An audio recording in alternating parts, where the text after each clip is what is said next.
Okay, wait a minute. Have you guys seen, because I legit saw this the other night. It was late, so that's probably why it was aired.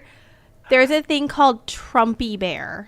And it's a teddy bear. With a tie? It's a teddy bear with hair similar to our chief. By the way, wait. It gets better. It gets better. Let me say one thing. What? That sounds kind of cute. I'm not going to lie. It's kind of creepy. But anyway, you can unzip its back, and an American flag blanket comes out of it. That is legit. I want it. Oh man. I actually Does paused it come in the Bigley TV. size? So are the hands tiny? I think it was, but the zipper's tiny. In the commercial, it's showing these like biker dudes putting the Trumpy Bear on their motorcycle, and it's like, I love riding around with my Trumpy Bear, and I'm just like. Dude. I legit had to rewind it and record the commercial. Was this even real? I'm like, guys, is this real? Like, what the hell? Speaking of Trumpy Bear, Wait, I just want to say this though. Trumpy Bear is gonna be huge in Japan. Trumpy Bear is gonna blow up in Japan. Get ready.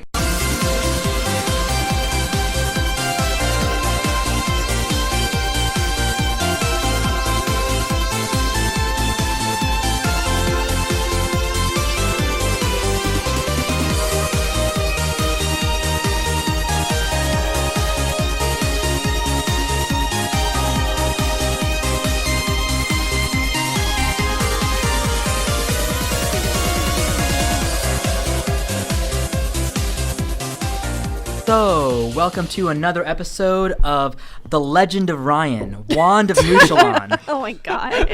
I'm sorry I'm laughing because of that. I just found a picture of Trumpy Bear. See, it's real. Trumpy Bear is real. That's what it looks like. And then Trumpy Bear looks more like a raccoon. Well, He's got some raccoon eyes. and then an American flag thing comes out of him. Or this comes out of his ass. Yeah, I know. Or he's an Indian sloth bear. But then these like biker dudes are just like, oh, I loved riding around with Trumpy Bear. Well, I am. Hey, since you're looking at a picture of it, can you tell me where they hid the subtle racism? Well, I'm one of the hosts, Danushka Kumar Singha. Today we have Courtney Rajan, Hello. Ken Tran, Brendan Kidney. Hey. And our guests for today are David Zuckman and also Justin Katapang. Hey. So the analogy for today, so if we were board games, I'm going with that. Nice. Or I mean, really, I'm gonna say board games. If we were board games, Okay. what would we be? Okay. So starting off with Ryan would be life. Because if we're all being honest with ourselves, Ryan's going down that road. Yes. Wife, baby, 9 to 5. He's in it. Yeah, his life is over. His life is over. His life is over. Yeah. And ironic, in a game of life, his life is over. Yeah. But congrats, Ryan. Mazel tov. Courtney. Yes. You would be Risk. Why would I be Risk? You'd be Risk. Risk is a very intelligent. Oh my god. Also though, Ken, you would be Jumanji. Nice. I had that game as a kid. Nobody wanted to play it with me. Brendan, you would be Cards Against Humanity, and I say that only because I feel like Cards Against Humanity is the break down a door kind of a game, but also it's the not board game in this entire selection. He has to break the mold. Yeah, that's what Brendan does. It's true. I would sell people poop for $10 a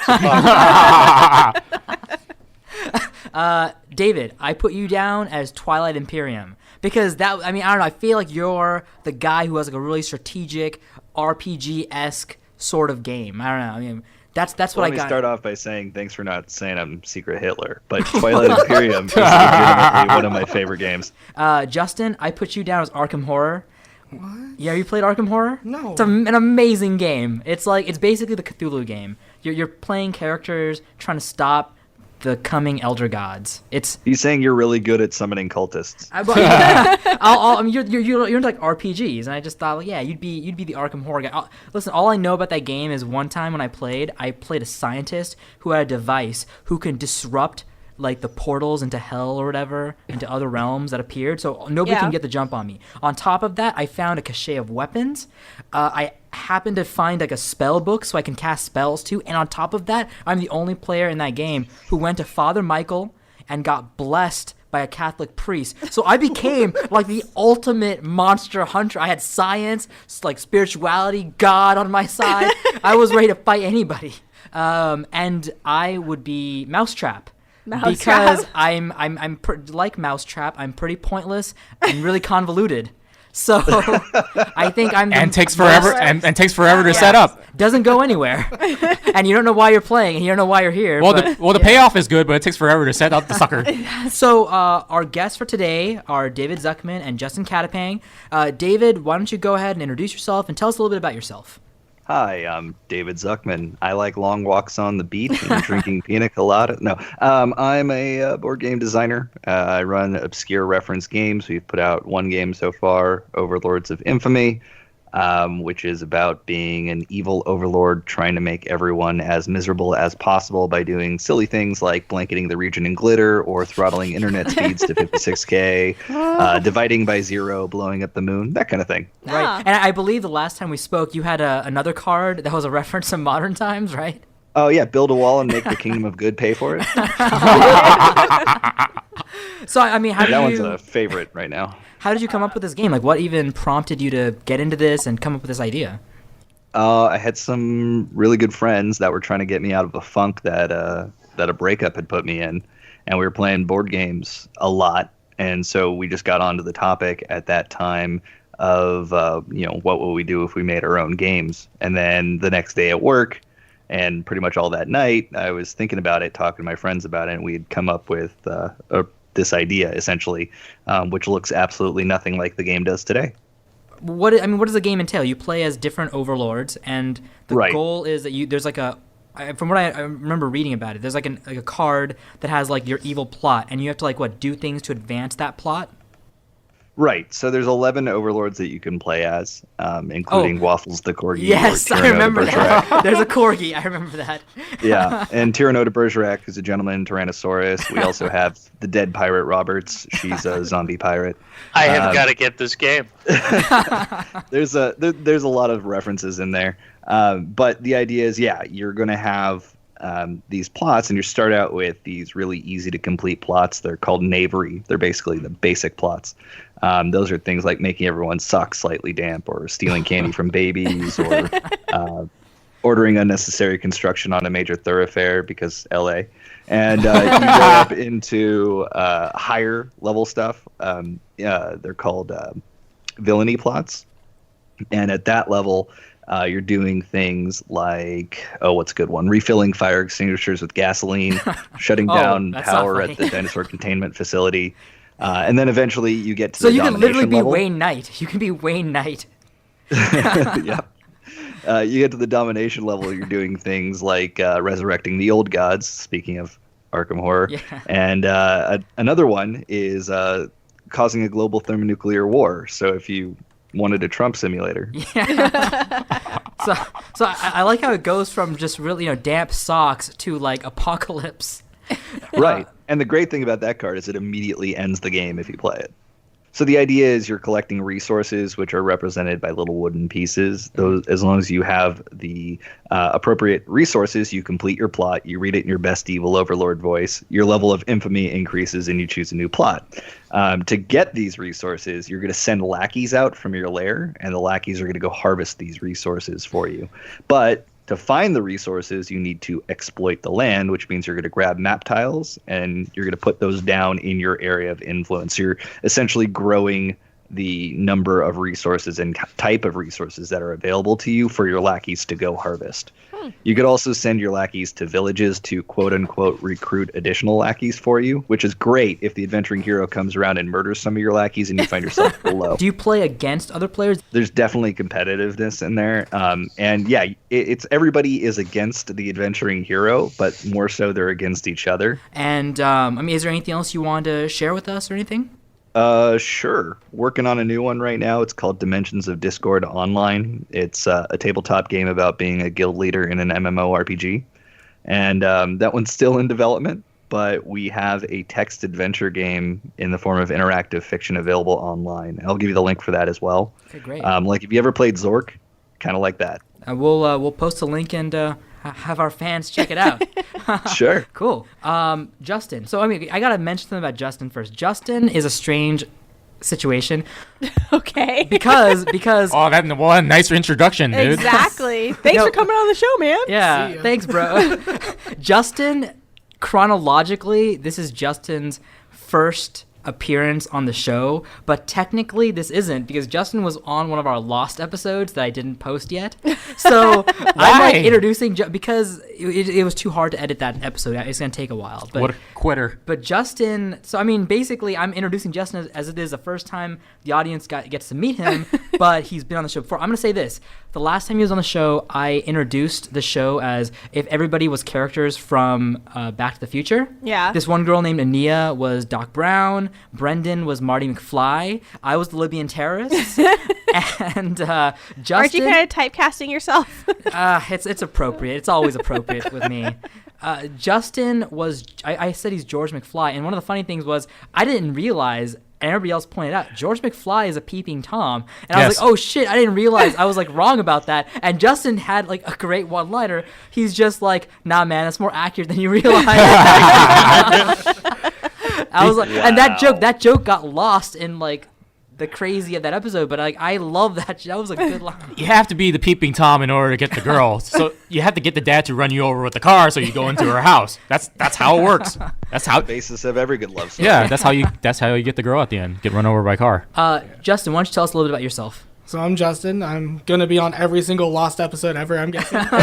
This show's not making it to air. This show will also be lost. Yes, I'll just be on every single Lost episode. I'll be like an extra one. But I'm Justin. I'm a student. I work at amusement parks.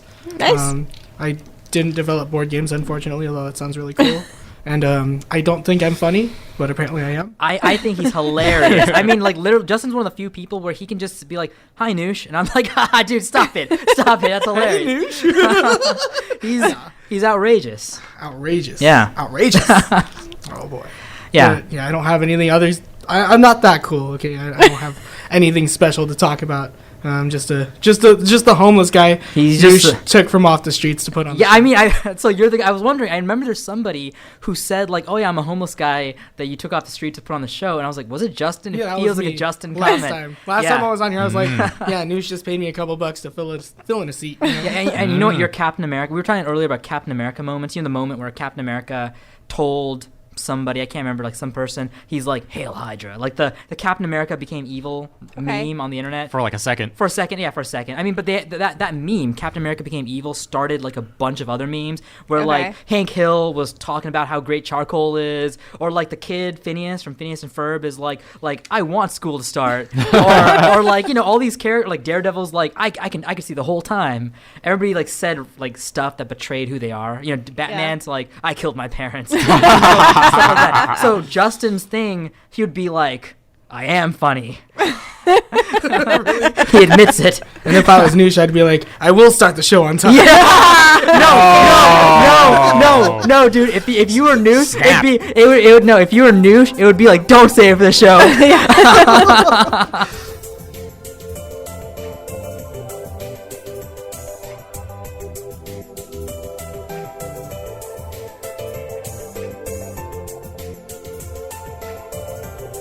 The topic of today's episode is tabletop, which includes, you know, tabletop board games or tabletop RPG games. This story, guys, is about the Chess World Championship in 1978. Okay?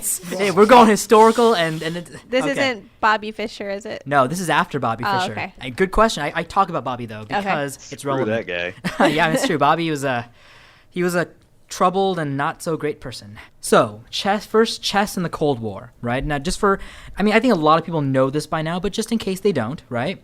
So, during the Cold War, the Soviet Union rejected the capitalism of the West, which included pop culture, romantic art, modern music, and quote-unquote corrosive games like poker.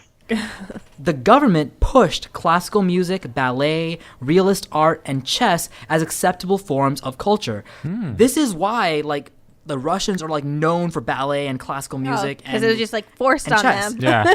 That's all they had. But all the pieces aren't equal in chess. Oh, it's going against oh the shit, communist dude! Good point. idea. That's there's a king, subversive. and there's a king. So there's there's a king and a ranks. queen. There's ranks and stuff. It's literally against everything the communists stood for. So pretty much. That's why they failed. I mean, really, they should yeah. be checkers. Yeah, Checkers is the. That is Oh, true. but then you game. can become a king. You know, you could king become. me. You could king me, get another piece. You know. What is? I mean, you know what it is. Then remember that game, dude, where it's like an African game where there's marbles and you go around like a Mancala. Mancala is the Soviet game. Chess was a means to show Soviet superiority in the world. Like that's one of the ways they showed their superiority. So it was one of the believe it or not, it was one of the battlegrounds of the Cold War. I mean, the actual chess tournaments across the world were the places where the Soviets showed the superiority of not only their country but communism as a whole. So from 1948 until 1972 and 1975 to 1993, the title of chess world champion belonged to Soviet grandmasters. Yeah. It's Soviet controlled for all those years except 72 to 75, which was the Bobby Fischer years. Oh, okay. The Soviet Union had Soviet schools for chess taught by world champions. These schools were meant to train the next generation of chess players. The United States Chess Federation didn't do nearly as much to train young chess players. I mean, literally, they're just like, "Hey, come play chess," and all the kids are just like, "Nah, I'm gonna play baseball. I'm gonna play football. I'm going to play anything but chess. Go back So in the the room." Soviets were the Poindexter. best at this game that pretty much no one else really cared about. But at least they were the best. They were the best. They're though. best at it. I mean, actually, dude, it's crazy. I'm not joking when I say this. In the year that I'm talking about, there was literally in the tournament, the world tournament, everybody was Soviet. One guy wasn't, and his ethnicity was Soviet. So he wasn't technically Soviet, but he was ethnically Part- Soviet. It's like those Olympic. It's like those World Olympic. championship at that point. It's like those Olympic ping pong matches. Everybody is Chinese, but they're all from different countries. Yeah. One's from Canada, one's from Malaysia. They're all Chinese. So in the 1972 chess champion, this is before this. In 1972, the World Championship final match was between Bobby Fischer and Boris Spassky. Fischer wanted to back out from competing, but the U.S. Secretary of State Henry Kissinger called him to insist he compete. Kissinger was like, "No, you're going." Like it wasn't even like he asked. He This said, is not an option, son. "You're going to represent the U.S." Yeah, he So probably, you're he probably said it in his Kissinger voice. Have you heard that guy talk? Oh my gosh. Oh yeah, I am Dr. Henry Kissinger. I mean, Just- This is my magic murder bag. Wait, no, that's Team Venture. That's Kissinger and Calvin Coolidge had what I like to call bedroom voices. Oh God! That's a bedroom Dude, voice? I can only imagine how they spoke to their What are wives. you doing in your bedroom, Noosh? Dude, Calvin Coolidge is just like, "All right, baby, I want you to just take it off and just stroke it, baby." God. Yeah. I would just be walking out the door at that point. You can do your best Henry Kissinger voice. Just get drunk and slur everything you're saying. God. No. Get drunk and try to imitate Harvey Weinstein. No, what's his Harvey name? Weinstein? No. What's his name? Not Harvey Weinstein. What's his name? Wow. Well, maybe. Get drunk and Just to get imitate Harvey drunk. Weinstein. Jeez, No. girls. That's pretty dark. That's pretty dark. No, not Harvey Weinstein. What's that guy's name? Ben Stein. Oh, Ben Ben Stein. Stein. Oh, Ben Yeah, Stein. get drunk and channel Ben Stein. Jeez, not Harvey Bueller. Weinstein. Bueller. Try clear eyes. Bueller. If you're drunk and you're Bueller. channeling Harvey Weinstein, go Noosh. home and rethink your life. If you get drunk and act like Harvey Weinstein, go to the police and turn yourself Yeah, in. There you go. Yeah. Okay, so it was best of 6. Harvey Weinstein. Oh my God, man. Henry Kissinger pushed Fischer to go Yeah. to this competition. This match was televised around the world with both Russians and Americans watching in bars and clubs. It was basically, dude, everybody was watching across the U.S. This was like a heavyweight fight equivalent to like Rocky versus Drago, dude. I'm It kind of was- sad that our Which isn't real, our by the way. generation doesn't have anything like that, where Nope. everyone's like glued to their TV Yeah. over something like a chess game. Okay, so Fischer, if you don't know, is very, very eccentric, and he had several demands to even compete. One, Only brown M&Ms. the Soviets were, by the way, I mean, saying only brown M&Ms. I mean, because Fischer's a racist. If you didn't know that, Oh, I didn't know that. He's a racist. What, really? So I mean, Anti-Semitic for one. Yeah. No brown Jewish. M&Ms. he's anti-Semitic, and he's really like he's one of those not just anti-Semitic. He's like crazy, like Jewish people conspiracy, Oh, God. anti-Semitic. So he was like that, and I He want hated the everybody. Skittles, I want the Skittles soaked in water and all Yeah. the colors taken off. Ooh. Just get this man a Trumpy bear. he's, Yes. the Soviets were convinced Fischer was playing mind games with Spassky with all of his demands, right? He was trying to delay the match. The Soviets demanded that both players, the chessboard, the table, and the chairs be examined for bugs. They were convinced Fischer was receiving codes from the U.S. government.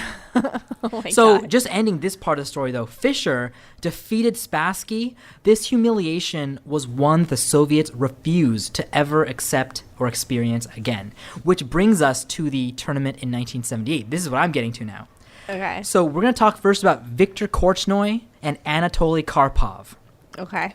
Sounds exciting. Karpov's It's a more grandmaster. it's more exciting than you realize. So, Viktor Korchnoi was a Jewish Russian born in 1931. He was trained in the Botvinnik Soviet school system. So he's one of the students of that Soviet chess school. Yeah. At the age of 20, he won the title of Soviet master. His signature style being able to so this is his signature style during play. It's being able to counterattack in nearly impossible defensive positions. He was This basically is sounding like an anime. he's basically Big Damn Heroes. His whole thing was last minute ass pulls. Like he just pulls victory out of like apparent loss. Oh, okay. That's I'm like, Okay. wait, last minute ass Okay, pulls. What? Yeah, thank you for explaining that terminology. Oh, that's true. I mean, Big Damn Heroes and ass pulls might sound kind of weird to anybody Yeah, just a who little doesn't bit. know what. Yeah, it's basically last minute saves. Okay. That's what those terms mean. Yeah. Wait, where is that term originating from? The last minute ass pulls or whatever. Well, last minute ass pull is just a common term used like, Where? in movies. Card I don't know. games. Donald Yeah, Trump invented people, I know for sure. Big Damn Heroes is a phrase that Oh, comes you mean from Firefly. you mean Okay. pulling? You mean pulling it out of your ass? Yeah, pulling it out of your ass. I know that. I don't know. yeah. I don't know ass pulls. Okay. So, I mean, I've heard people though take the. I mean, this is very common to me at least. I know I have. Okay. People use the term like pulling it out of your ass, and they flipped it to be an ass pull. An ass pull? Yeah, Okay, I guess. never heard that. The noun of pulling it out of your ass is an ass pull. It's the noun. We've Yeah. been ass pulled, man. Yeah. I use that all the time. Like, you know how many essays I pulled out of my ass that Yeah. and I get good Just grades. come out Courtney's I butt. would see a doctor about that. So the next person is Anatoly Karpov.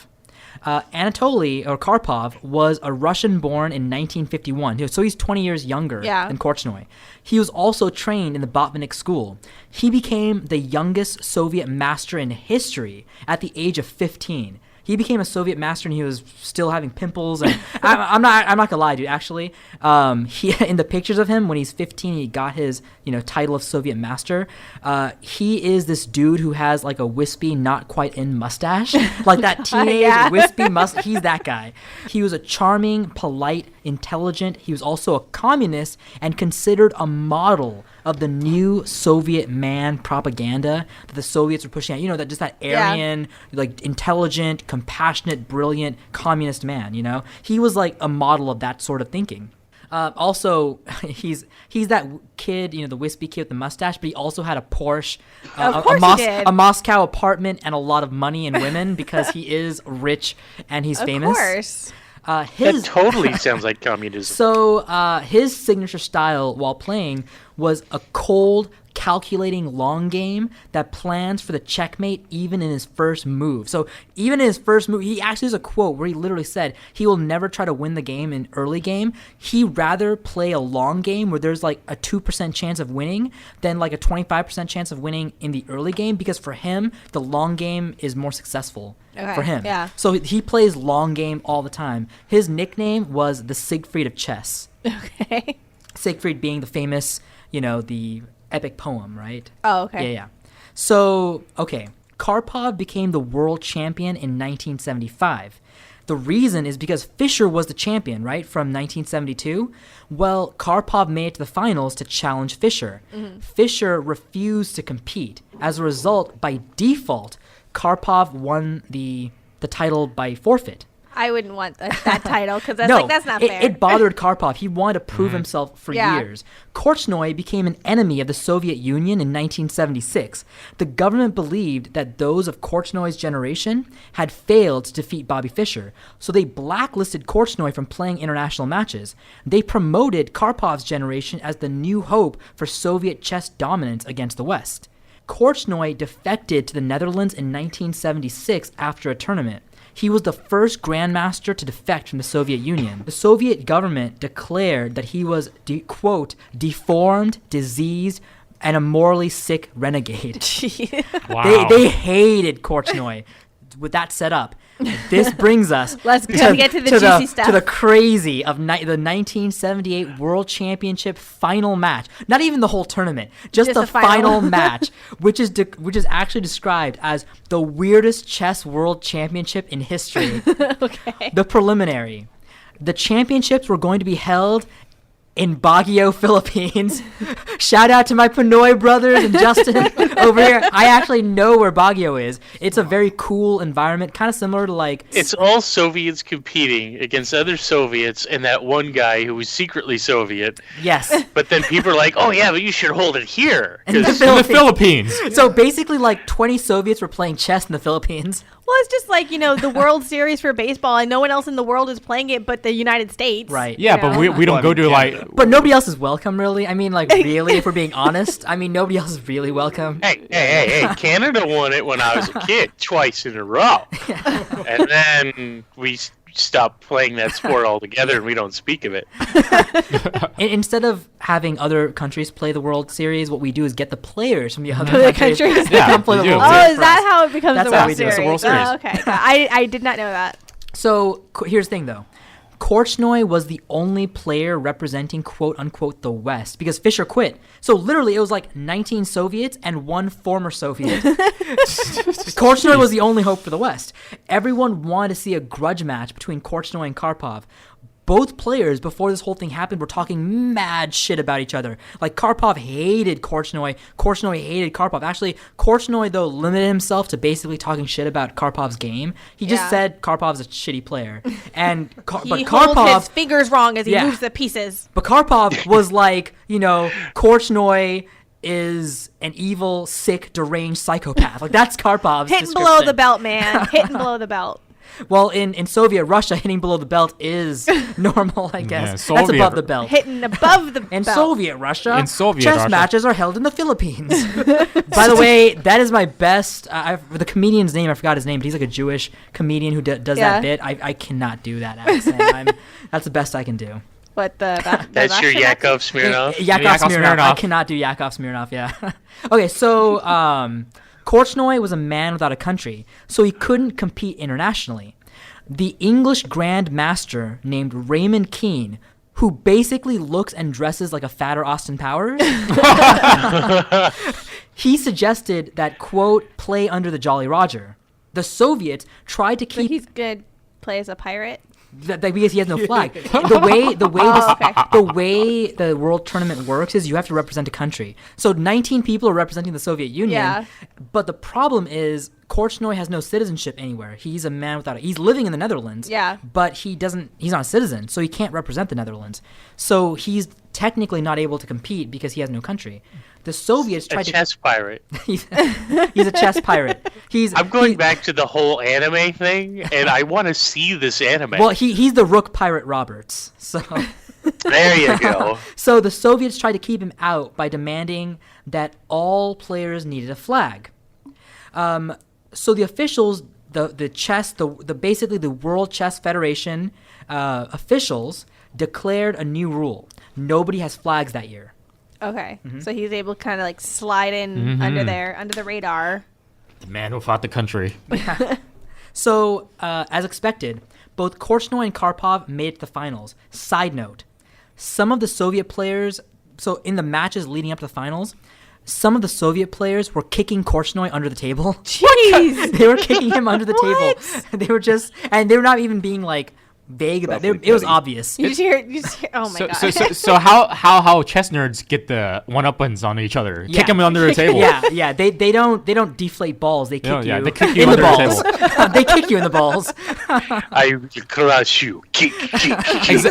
I want to know just how bad the kicks are, or is it just Probably like bad. yeah, Probably walk yeah. with, like, Oh, with, I know bloody this. I know this. shins. The table was vibrating. Like they were kicking so hard, the table vibrated. So the only way. So moving on to the actually like what actually took place during this match. The only way to describe what happens next during the final match is that Korchnoi and Karpov basically take turns fucking with each other, back and forth. I'm glad you finished I'm that so sentence. glad you finished that sentence. Woo! Under the table, Yeah. fucking with each other. They're yeah. just like footsies. They were just like, Hey, like hey, footsies. one of them Start takes their punching their chess. shoe off and just kind of strokes. I know it's been a long time. You, my love. They were In colleagues. Soviet once. Russia, we do stuff under the will table. you be my king? Yeah. So first, the sunglasses. Karpov had this habit. So this is a younger guy, right? Karpov's a younger guy. Had a habit of staring at his opponents. He had this cold, penetrating gaze. And even when he moves his pieces, his eyes would never leave their eyes. That's creepy. By the way, it's something that chess players do a lot of, like psyching each other out. Like that's like something that's common in chess. So he always stares you right in the eyes as he's playing. Many players get fazed by it. Korchnoi spoke with a Filipino psychologist named Dr. Jamie Bulatao. Pronounce it. That for sounds me. very Justin. Filipino. I don't even speak Filipino. It's Bulatao? Tagalog. I don't know. I don't speak Yeah, Tagalog. there you go. It sounds Bulatao. legitimate. Dr. Jamie Bulatao. So on how to deal with this problem, right? Mirrored The sunglasses. stare. Dr. Bulatao suggested he wear sunglasses. Poker sunglasses. Yeah. She suggested he wear sunglasses. So Korchnoi decided to wear large mirrored sunglasses. During the match, all Karpov could see was his own gaze. Karpov insisted. Probably freaked himself out. Yeah, he's like, no, it's basically like that whole Perseus thing, right? The mirrored shield against Medusa, Yep. you know? So That's how you look. Karpov insisted that the sunglasses were reflecting the lights into his eyes. So the judges had them stand up. They sat in their positions while wearing sunglasses to test this claim. They found no issue with it, and the players were told to continue playing. And he's like, score! Karpov was immediately pissed that his claim wasn't taken more seriously. Next, the chairs. Korchnoi didn't trust the Soviets at all, and he especially did not trust them to not put devices in his furniture. So what? Bring on the tinfoil hats. And by the way, speaking of tinfoil being like a really bad thing, mostly when chess players talk about devices, they talk about two kinds. One, the type that transmits like messages, like codes for like make this move, make this move, or the other kind that zaps you, like basically creates like a low vibrational electric shock that messes with your thinking. They actually think that sometimes like Soviets might put devices in your chair to make it so you can't think straight. Yeah. So Korchnoi brought his own chair from home. It was a Stoll Gyroflex, which is basically a really nice computer chair with like a swivelly kind of thing going. The chair regulations were, there was chair regulations. Of course there is. That the chair could move back and forth but not swivel. Karpov demanded that Korchnoi's chair should be examined for devices. He believed that Korchnoi was trying to zap his brain with electricity or Oh radiation. my god, the amount of like Yeah. what's paranoia is ridiculous. This is the So World they have Chess all these Championship. fancy devices and stuff they could use, but the Soviets reduced themselves to kicking. Yeah. The table. Yeah. So, well, I mean, back then, an electric device was probably like the size of like a car, you know, or like it's like the size, like basically wearing something as a wire under your shirt means you have a giant like console on your chest. So you go up to your chair, and you're like, "Why is there a sheet on my chair? Do not look under the sheet." Everybody had Vader chest going on. So a few days before the match, Korchnoi's chair was dismantled and x-rayed by officials. Come on, They really? had to x-ray it. So this chair raised Korchnoi above Karpov. So Karpov was no longer eye level. So Karpov requested a cushion so he could be eye level with Korchnoi again. I love how petty this keeps going. I I was know, like, this yeah, is I'm gonna do this and this. This is we're not even started. It's super petty. So during the match, Karpov kept swiveling in his chair, Yeah, to avoid getting kicked. which made squeaking sounds. So swiveling in his chair made squeaking sounds. Korchnoi complained about the squeaking. Of course he did. The officials... He's a little bitch. Yeah. The officials asked Karpov to stop.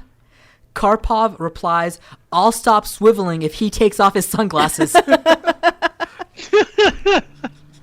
So, Oh my god. the officials added a new rule. Of course. Any swiveling of chairs will forfeit the round.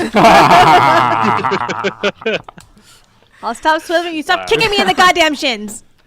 Next, the yogurt. The yogurt? During the third round, the yogurt. I He know. just takes out a big tub and starts like shoveling yogurt in his mouth. Just sucking it in.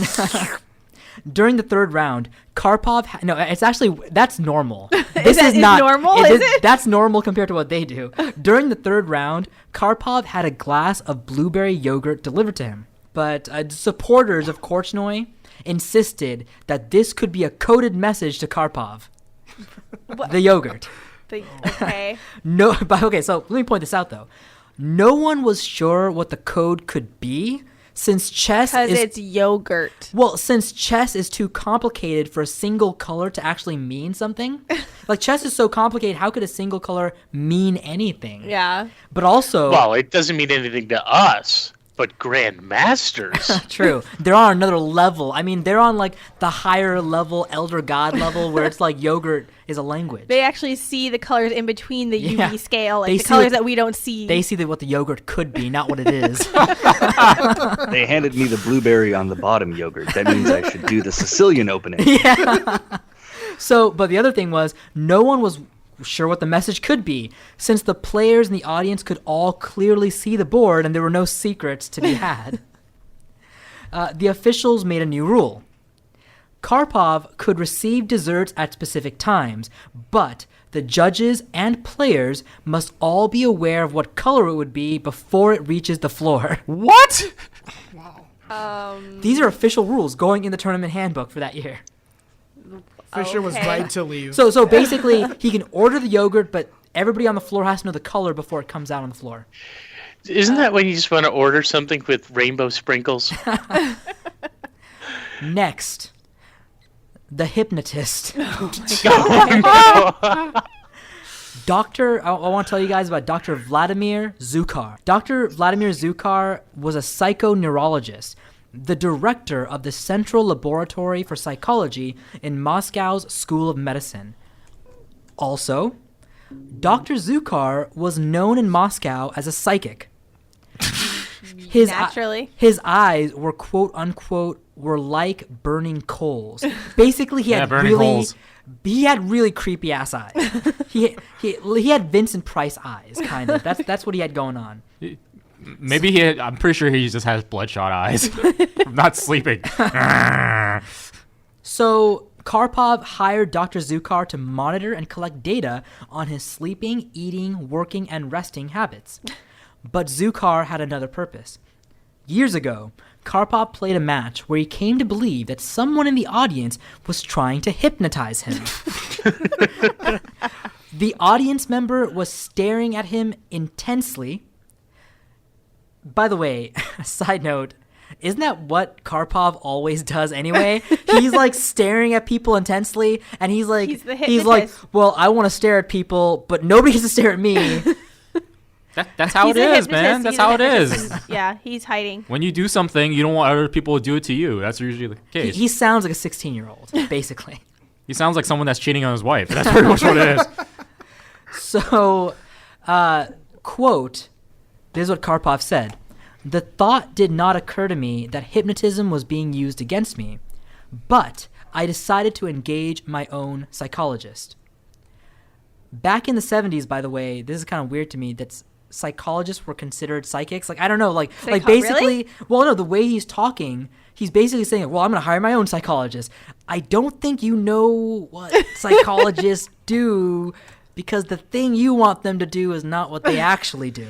Well, yeah, but it's not like you went to a normal school. You went to Soviet chess school. I don't think they were covering different professions. That's true. His whole idea of what psychologists do were covered in like Saturday morning cartoons, but the Soviet kind, so it's like really weird.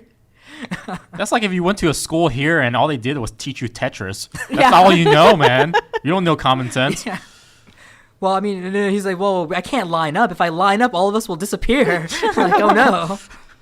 Okay, so the first and second rows of this whole like tournament were empty. So they were like spectators were not supposed to sit there, right? Dr. Zukar, though, sat in the second row across from Korchnoi and tried to hypnotize him.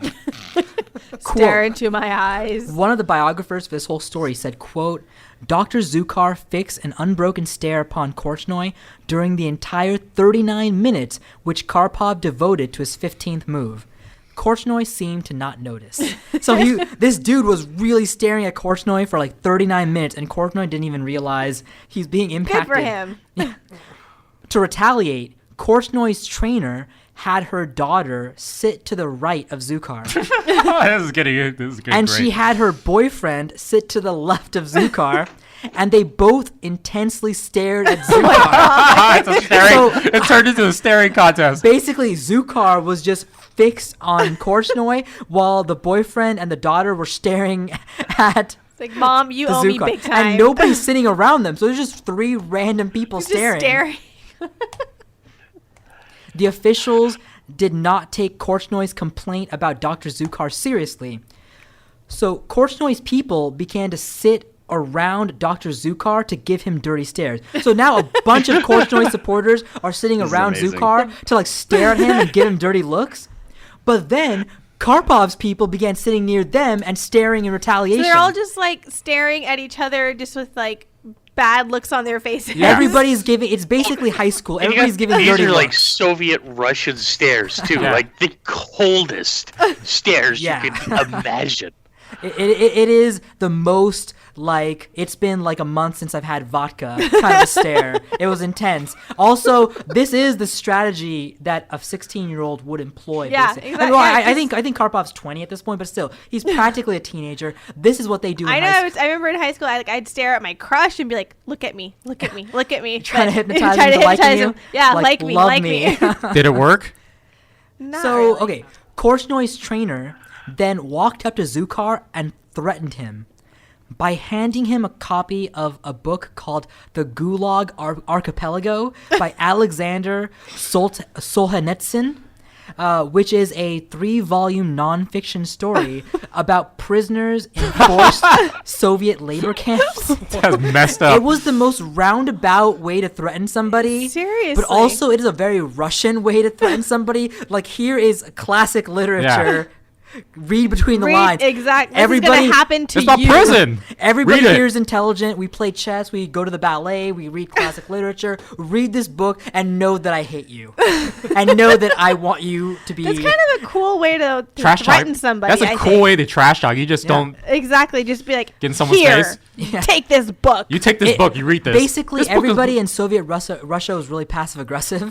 Yeah. Like everybody staring at I mean, each I other. feel like how you say, you know, how we say here in the courts, the judge threw the book at the person, but there's Yeah. no literal book. I feel like in Russia, they would literally They throw have a literal book at book. you. They throw a book at They you, and just you have to throw read it it. Yeah. across the room and hit you in the head. in Yeah. Soviet Russia, everybody knows War the and law. peace. Adjourned.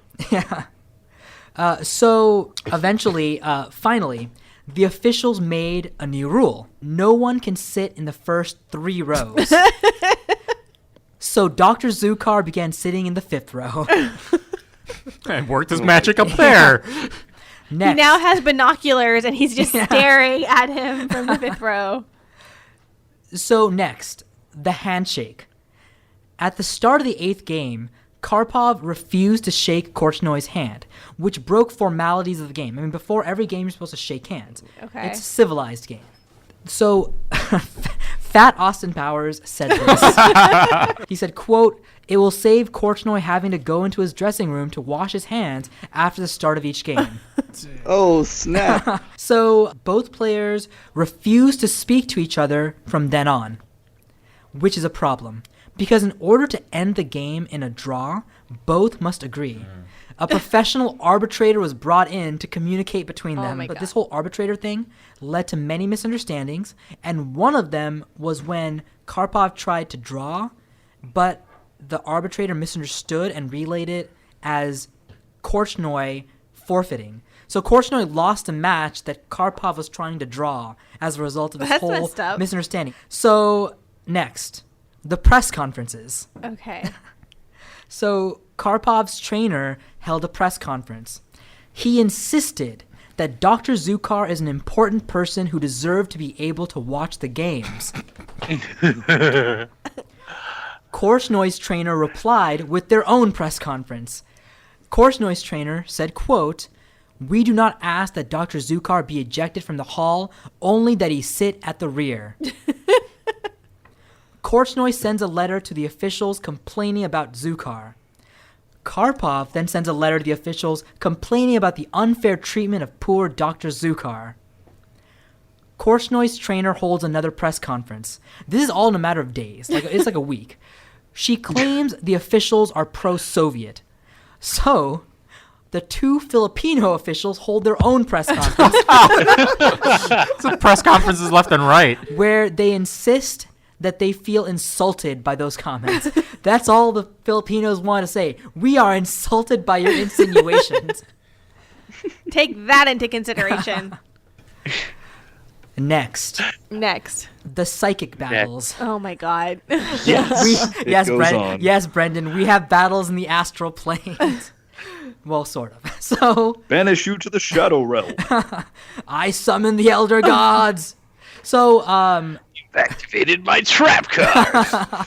kind of, dude. I'm not gonna lie. So, okay, Korshnoy decided to hire his own hypnotist. Naturally. He hires a hypnotist named Dr. Vladimir Bergener. During game 12 through 14, Dr. Bergener would try to hypnotize Karpov, while Dr. Zukar would try to hypnotize Korshnoy. So they had two psychics I feel trying like the to... cross hypnotizations It would should just get cancel out. lost. It Yeah. should cancel out. So there's no. Apparently, these two guys don't care about like fair play at all, do they? No, I mean, pretty much It all just went out the window. pretenses of fair play went out the window at the chair. I think the chair was when everybody lost their minds. Everybody lost their Or minds. I feel like the cross of the stream of hypnotism will like bounce and refract back Like- and like Or- hypnotize the li- audience like or it- something. like proton packs, you mean? Yeah, Don't like cross the- streams. Don't yeah, cross they'll streams. cross Maybe streams and then explosion. explosion, or they'll just like Yeah. bounce off each other and go back to the doctors or something. Yeah. Or the cross stream is suddenly gonna like create a portal and somebody's just like, after 10,000 years, I'm free. Exactly. I like how this thing is like we have two psychics that are going to use their powers to help you. Yeah, but But- they but- can't be in close proximity Yeah, because then you get yeah. that cross contamination. But the side effect is that it totally doesn't work. Ye of little faith, Ken. That's the side effect. It might not work at all. So You don't know. It's It a- changed the color of the yogurt. Yeah, it's a tricky art. Oh.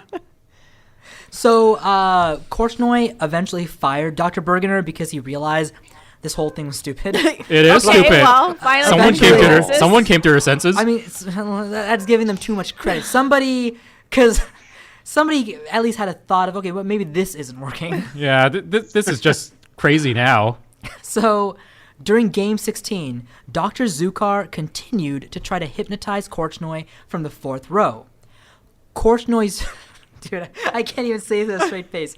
Okay, imagine this. Zukar is in the fourth row hypnotizing Korshnoy from the stands, right? Korshnoy's trainer sits next to Zukar and begins tickling him. Oh my god.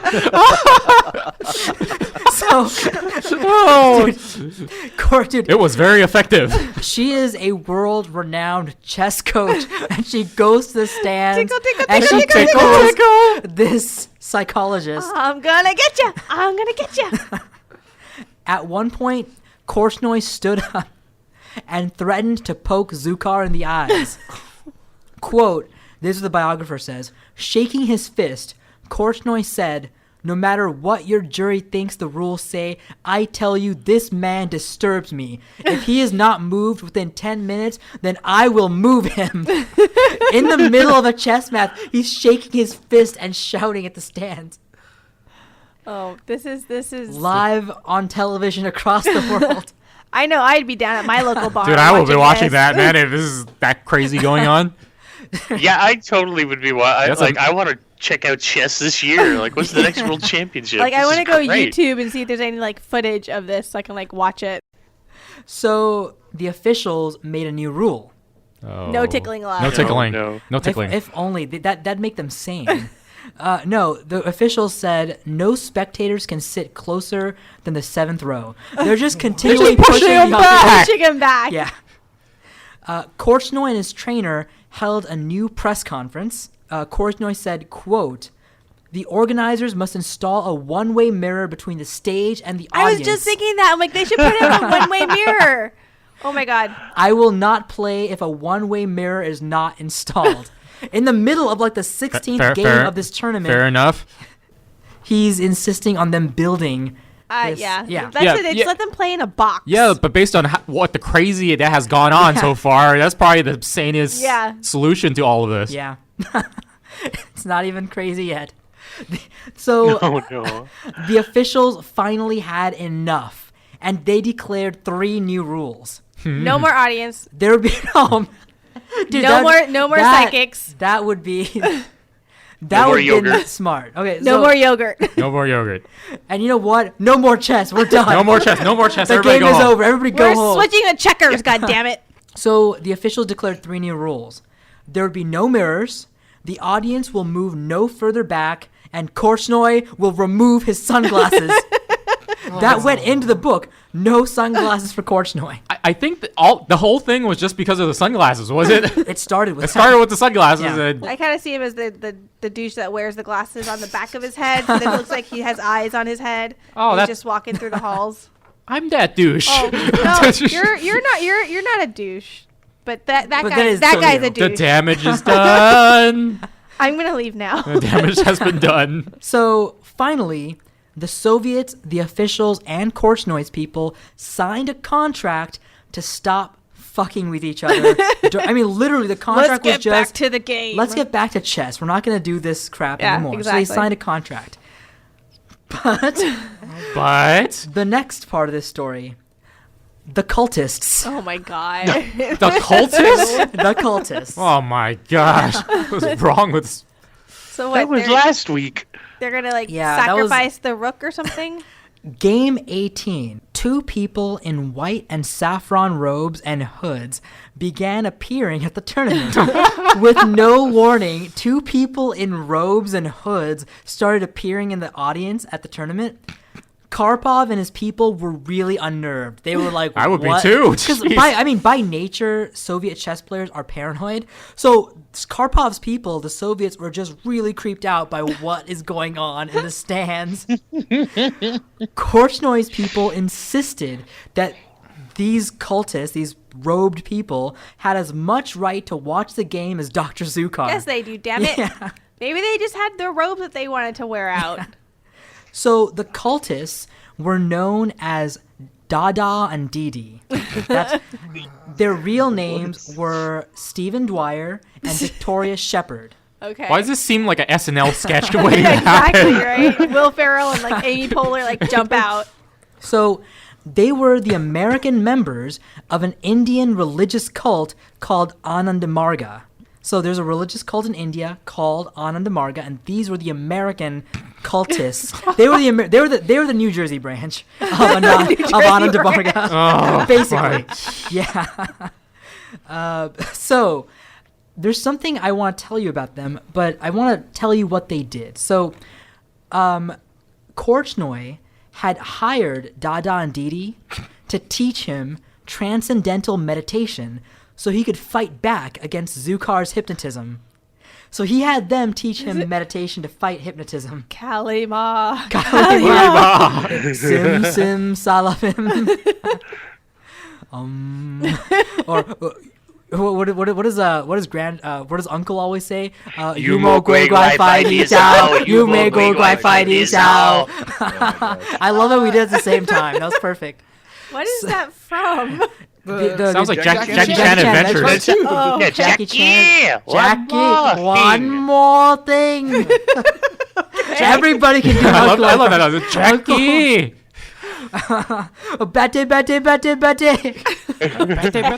Bate.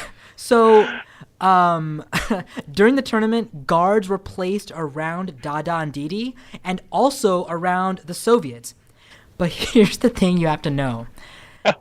It wasn't the mysticism that scared the Soviets.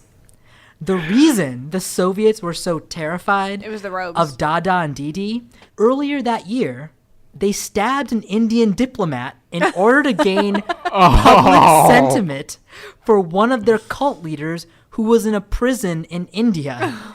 Dada and Didi stabbed an Indian diplomat. Oh my god. And I want you to think about that, the level of crazy. They stabbed a guy so the public will agree that their leader should be released from prison. Yeah. Well, that does sound logic to me. I don't know about. Then. By the way, they were sentenced to 17 years in prison for attempted murder, Yeah. obviously. But here's the thing. They appealed the decision, Yeah. and then they posted bail. Oh my god. So they posted bail, even though they were sentenced to 17 years, and they went to this chess tournament. They just came from court. And So they wanted to go to the Philippines too, or what? they got hired by Korchnoi, so that's why they went. Ugh. They had It's the money. place to be, clearly. Yeah. So, by the way, also, some of the tournament officials began to receive threatening phone calls at night. Oh my god. The officials held a press conference where they declared a new rule. No one with a criminal record would be allowed on the premises. Dada and Didi agreed to remain at the hotel and not impact the match. They agreed. So after the press conference by the Yeah. officials, they agreed, okay, Sure. we will leave the premises. We will not interfere with the tournament. And I shit you not, the very next day, Dada and Didi held a press conference to fuck with the Soviets. Literally, just to fuck with the Soviets. They're like, they're- we're holding our own press conference. There are too many people with press conference Like, I want to privileges. go to the Philippines just to hold my own press conference. Apparently, the Filipino press are really open to press like, I conferences. don't know what I would say, but I want to hold my own press conference. That's the only way to communicate with the press in the Philippines. I just be like, hi, I'm here. That's I it. just I'm want to going. let you know. That's it. wanna- I'm going to lodge a complaint. I'm going to I have wanna a press hold conference. I want to hold a press conference, Paul. Oh my god. So, my Pinoy brothers and sisters get it. So, basically, though, they held this press conference, and in the press conference, they demonstrated their mystic abilities on camera. So the Soviets were really freaked out, and they're like, dude, this is messed up. The officials declared another new rule. No more goddamn press conferences. No more press conferences in this lifetime. How else will they have a tournament without press conferences? Yeah, press conferences. They declared that Dada and Didi were not permitted in Baguio City during the rest of the tournament. They were booted from Oh, the jeez. city. The next part of the story, the return of Dr. Zukar. So after this whole Dada and Didi cultist affair, for the rest of the games, the Soviets brought back Dr. Zukar. Like, we'll take to him hit- over the cultists. They well, Karpov hired Yeah. Zukar. Korchnoi had the cultists. So the cultists were kicked out. So Karpov's people, the Soviets, were like, all right, we're bringing back Dr. Zukar then. They claim that since Korchnoi broke the agreement by hiring the cultists, it was fair game. I mean, literally, they're like, all right, it's fair game then. So Korchnoi's people, the Soviets, and the officials were all mad at each other for, quote, making a mockery of this game. It is a mockery. That train sailed a long time ago. That baby already came. Is this to- story- yeah, is that that- baby came. is this that story- baby is now graduating college. Yeah. He's looking into Yeah. getting married. He's going to a school for psychology. Exactly. Like, he's- that is long. Are we gone. still talking about chess? People still playing chess here? So, aftermath. Korchnoi refused to continue the 30-second game of the match, what would have been the final game, because it was Okay. actually 5-5. It was tied up. This would be the final match. So, quote, I don't resume the 30-second game because it had been played under absolutely illegal conditions. I don't consider the game valid. The match is not finished. I reserve the right to complain to the World Chess Federation on the intolerable Soviets' behavior, the hostility of the organizers, and the lack of activity of the arbiters. So Korchnoi was absolutely done with this whole, this whole Only tournament. now he's Only done. now, Only as now as he's in done. the final, yeah, because he's losing. Let's be real. He was. I mean, remember, Korchnoi's the guy where he has ass pulls, and this was his ass pull. He couldn't think of a way to win Yeah. when he was in, because Karpov had positional play. He had the end game. Korchnoi couldn't figure out how to win this game, so the only way to win is to flip the table.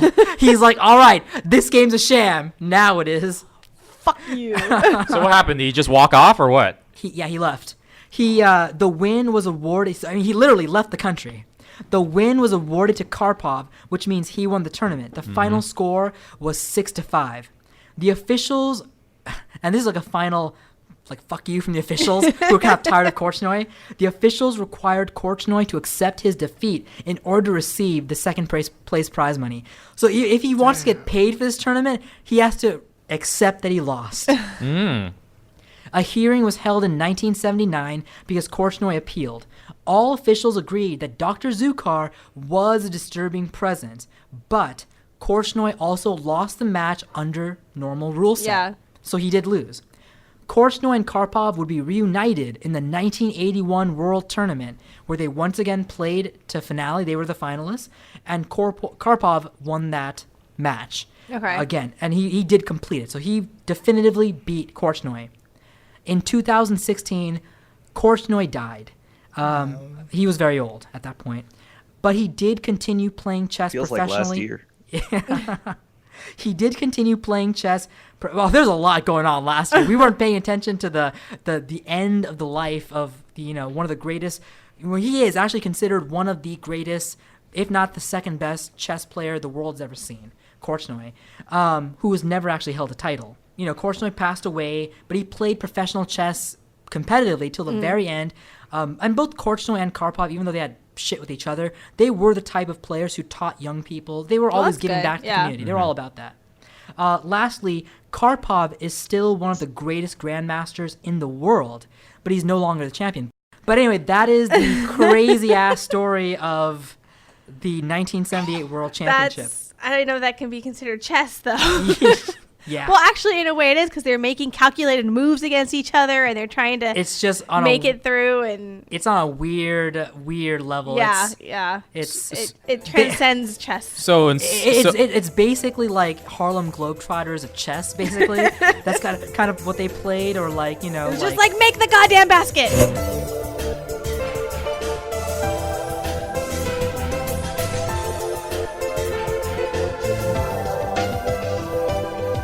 So, Courtney, what is your story? So I'm going to share a list with you guys Great. about people who took the games a little too far. Okay. farther than that? Yeah, I mean, I mean, set the standard of far. It's pretty far. I mean, not as far as what your story was, but it's still a little far. I mean, we all get frustrated. We all get competitive with our games, but I mean, Nobody flips a game like Korchnoi, who hires cultists. but I mean, would you kill over the game? Okay, I mean, that's pretty far. Okay, that takes it. I want to hear that one. I have plenty. Let's hear it. Plenty. All right, let's do this. So we'll start off with the one that seems to be the game at the top of the list that seems to ruin friendships and family relationships Risk? and everything. Please say Monopoly. Risk or Monopoly? Monopoly, yeah. Monopoly. That ruins Monopoly. friendships. I mean, and one day we will talk about it, but Monopoly has a pretty dark history. Yeah. It ruined lives. It ruined, yeah. Well, this one definitely ruined lives. There's two of them I'm going to share for Monopoly. So let's go to 2011, October 25th. This is recent. This is recent. Okay.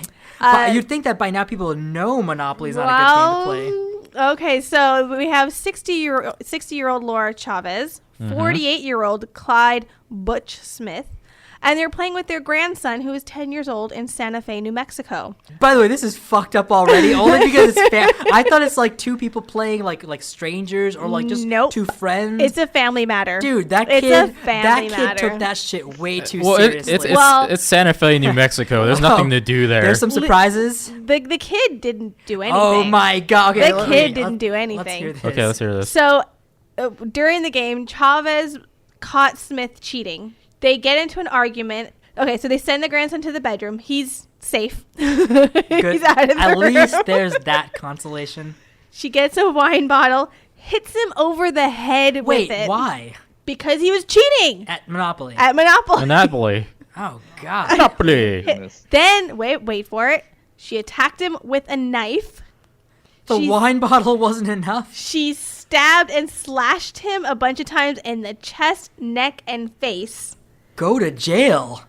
go directly to Go jail. directly to Don't jail. pass go. Don't pass go.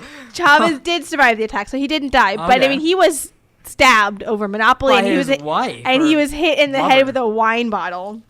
Okay, so that's story number 1. Mm-hmm. Oh. Let's go to 1991. Okay, this is in Pennsylvania. We have 25-year-old Mark Chinkowski and 31-year-old Michael Klugznik. Okay, so they're playing Monopoly. And everyone has their own rules. Like I know, our rule is like when any time that you're paying like a tax or whatever, that goes in the middle, and then when you land on free parking, you get that money in the middle. Huh. So that's our rule that we play in our family. I mean, by the way, don't play in the Philippines. There's going to be new rules like in the middle of the game. New rule. I'm not playing with any Russians. Okay. Hypnotists. So they have their own rules or whatever. An argument breaks out. Chinkowski goes and pulls out a bow and arrow. What the fuck? Dude, people with bow Bow and and arrows arrow? are not the people I expect to play Monopoly. He pulls out a bow and arrow, and he wants Kluvzanik to leave. Kluvzanik does leave. He gets in his car. Chinkowski. So who clearly Chinkowski owns the game. That's his house, his game. Yeah, I guess, yeah, because he's asking him to leave, Rude. So, Kluvzanik leaves. Chinkowski follows him out, and he shoots him in the chest with the bow and arrow, and the guy dies.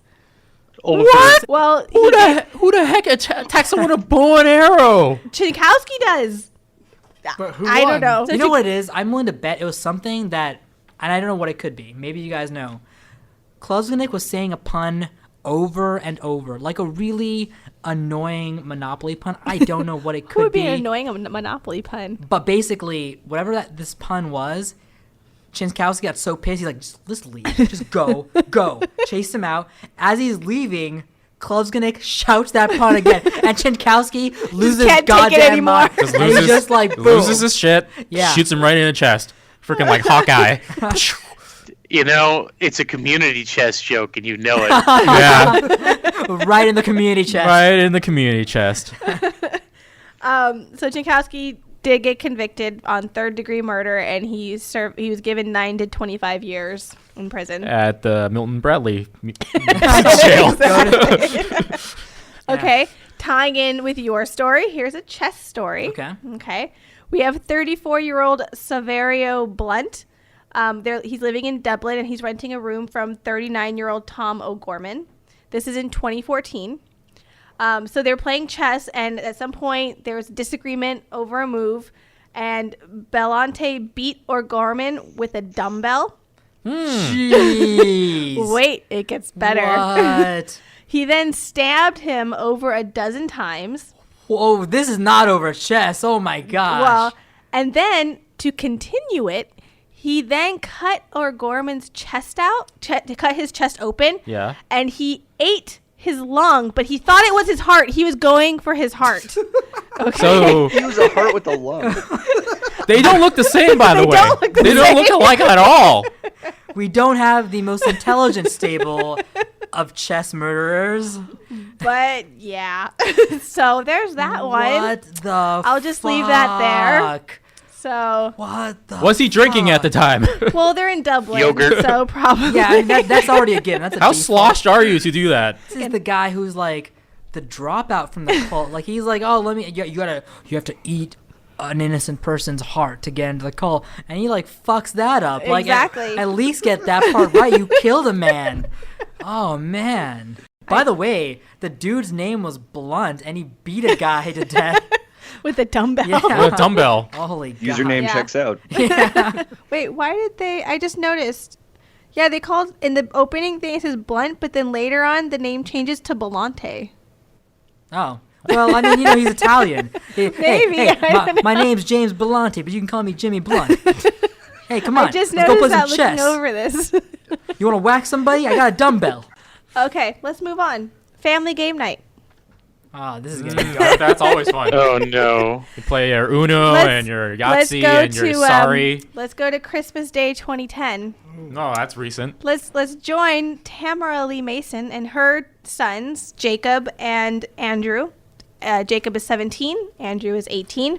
Oh, okay. I already know this on Menendez brothers shit. 17, 18-year-olds always murder people for reasons. Well, she really Spoilers. she just wanted to spend time. It's Christmas. She just wants to spend time with her sons, and what better way to bring people together than play a game of Yahtzee? Ah. Haven't played Yahtzee in years. But By the Andrew, way, Yahtzee is Murder not a game. Yahtzee? Murder Yahtzee. Yahtzee yeah, is never. not a game that kills because you're like really into the game. You're really frustrated. Yahtzee is a game you kill people over because you're just like, please let this end. When can I stop this game? I've never wanted to murder a person over Yahtzee. The dice, yeah, but people? okay, so Andrew and Jacob do not want to play, and instead of just saying, "Mom, we don't want to play," just get a different game, or let's just not do that. Let me just go to my room and masturbate like I always like do. exactly. Let's just make this a come on, normal Mom. day. Like normal a normal day. family That is night. honestly what a 17-year-old probably does anyway. That's my family But night. they, Some video they games, watch some decided to sports. go on a different route. They decided to put a plastic bag over her head and wrap it with a belt and killed her. Now, their half-brother, That's not Yahtzee. Dylan, Yahtzee for took the someone. body from the home. Wait. There's a third person? There's a third person, their half-brother. Okay. He takes the body, takes it all the way over to Alberta, Minnesota. Oh, from their home in Minnesota all the way over to South Dakota to bury the body. But the ground was frozen, so they couldn't bury the body. So then they put her in a shed. And when people started asking, like, hey, where is she? They're like, oh, she left because no one wanted to play Yahtzee with her. Wait, that was their excuse? That was their excuse. These guys did not come from like the Soviets, or maybe they did come to the Soviet school of planning a murder. Because okay, I mean, I can understand the whole like, all right, we spontaneously murder our mom, and we drove her to. You can understand that, can you? Well, over Yahtzee. I'm a pretty fucked up. They person. drove across. Apparently. They drove across Clearly. state to bury her and didn't know the ground was frozen. Right, that part I'm like, okay, During they're fucked Christmas, up. pretty much. Oh, that's okay. You know what? Maybe I don't, because you're right. In that part of the region, Yeah. you're supposed to know the ground is frozen. Exactly, Everything's yeah. frozen. Wow, that's These guys are so Not they're the like- sharp- 17 and 18, so not they the don't know sharp, anything. not the sharpest tool in the shed. It's like, hey, Dylan, let's go bury our mom, eh? The grounds are frozen. Don't here. you know the grounds are Let's- frozen over let's there? let's go to South Dakota. What do we do? Why do you sound like Fred Flintstone now? Because that's how I do Yabba- accents, man. Yabba dabba doo. Let's go to South Dakota. Let's bury Ma. Like, I don't even know what accent that is Yeah, I anymore. don't even. It's just an amalgam of. It's- We really need somebody who can do accents on the show because I clearly can't, you know. You have Yeah, plenty this of people who do accents. This is not working. But then they're just like, all right, let's we can't bury her. Let's bring her back home to the shed. To the shed. And Yeah. then when people ask, they bring up Yahtzee. That is like, They're 17 and 18. I mean, if they can just channel the creativity they put into masturbating into like murder, they might be able to like pull this off. well, what I think is even crazier is that apparently people kind of believed it because she wasn't discovered until July 6th. This happened Christmas Day. 6 She months? was not. It was not discovered until July. Why didn't they just go into their rooms and lock their door like I do? Exactly. Or just drive to North Dakota. We're ditching mom. Yeah, I mean, I why have can't you no just idea. slam the door in her face and traumatize her for life and then not take care of her when she's old like Yeah. normal people? What is wrong with these people? Wait, did they at least Well, bury her and with which one what happens handed? when you give a Like- kid Yahtzee for Christmas? Most people kill their mom in the long game, not the short game. They didn't even play. Murder in the long They game. didn't even start playing. Like, if you want to have some type of logic, okay, maybe in the middle of the game they got so frustrated Maybe. they decided to strangle their mother, but they didn't even want to play the game. I don't know if my mom I just walked in the door and mom's like, let's play Yahtzee. I was like, nah, I'm getting the fuck out of here. Okay, that is the level of like, remember the pun that one guy Yeah. was using that got him Yeah. arrowed? That guy? Arrowed. Pan. That's the level of annoying. Basically, every single night, this mother's like, guys, family game night, Family everybody. game night. Let's play Yahtzee. And then one of the kids like, Mom, can't we just play Monopoly like normal people? No, let's play Yahtzee. Yahtzee! Or even worse, dude, the mom shouted Yahtzee every day of their lives. Yahtzee. Guys, I just found $1. Yahtzee. Or like, guys, let's go rent a movie. Yahtzee. It'll only be funny well, murder's not funny, but it only makes sense if there was like some backstory that led to it. I have no idea. Also- I tried to look it up, but like I said, I couldn't really Yahtzee. find. Two more things that have to be said to make this a little bit amusing though is if after murdering her, Yahtzee. they were just like Yahtzee, like all of them, same time, all three of them, Yahtzee. But then afterwards, when the police found the body, David Caruso puts his sunglasses on and he's just like Yahtzee. Yahtzee. With his head tilt to the side. Yeah. Looks like this was a Yahtzee. Don't pass. God. Don't pass go. Yeah. It looks like they diced her up good. Wow! I hate all of you so much right now. It's always that witty thing. Okay, so I think this is my favorite one. So this is in Utah County in November of 2014. 68-year-old John Valenzuela is playing Battleship with his 17-year-old daughter. So they're playing Battleship. Now, keep in mind, she is visiting him, and she currently stays with a foster family. Yeah. So they're playing Battleship. During the game, he smashes the game because he thinks that she's cheating. Okay, and then when she tries, How old is she? she's 17. Okay. She tries to leave the trailer that they're in, and goes out, follows her, Yeah. drags her back in by God. her hair.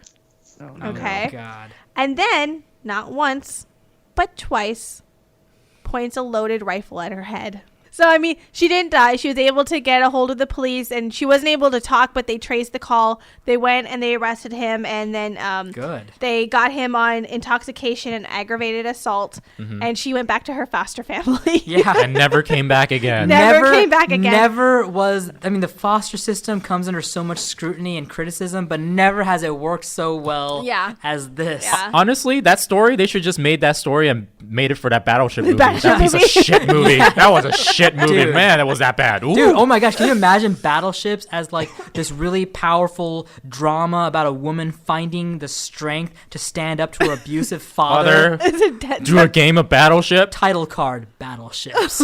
God. Battleships. But I was gonna say, by the way, this whole story would be funny if it was Hungry Hungry Hippos. It would be like way funnier. I'm sure there's a Hungry Hungry Hippo story out there somewhere. Literally take every murder board game story, or just take my story for chess and throw Hungry Hungry Hippos, and it's instantly hilarious. All right, so Ken, do you have anything that you would like to shout out or promote? No. Okay. All right. Courtney, anything you want to promote? Nope. Okay, well, Brendan, do you have anything you want to promote? Yeah, I'll give a quick shout out to Coffee Culture for being a cool enough coffee place that lets my friends play games like Cards Against Humanity and play it very, very loudly. Justin, is there anything you want to promote? No. Okay. David, anything you want to promote? Yeah, it's not mine, but a friend of mine, Leader Games, Patrick Leader of Leader Games, and Cole Worrell and Kyle Farron, they just put a game up on Kickstarter called Root, and it looks amazing. And if you like to back games on Kickstarter, I can't tell you a better company to start backing. They also created Vast, the Crystal Caverns. Oh, I think I heard that, Yeah, they're amazing and Okay. definitely worth a look. The art style is unique. Great. And, well, I mean, I'd like you to promote your game. So what's your website? ObscureReferenceGames.com. It's quite a handle, I know. Or you can go to overlordsofinfamy.com. They lead to the same place. I will promote our show. So again, guys, you can find us on Google Play Music, on Stitcher, on any of your podcast resources. If you'd like to support us, Review us. Leave a review us. I mean, we don't even ask for money for what we don't ask do. for money. Rate This and is review free. us. Rate and Please. review us. Well, all right, guys, we got to end the show. So thank you for listening, and join us again for the next episode that we have. The song that we are going to be ending with is "Unusual Habitat" by Silent Partner. So again, thank you for listening, and you guys have a great night. Take care. See ya. Bye.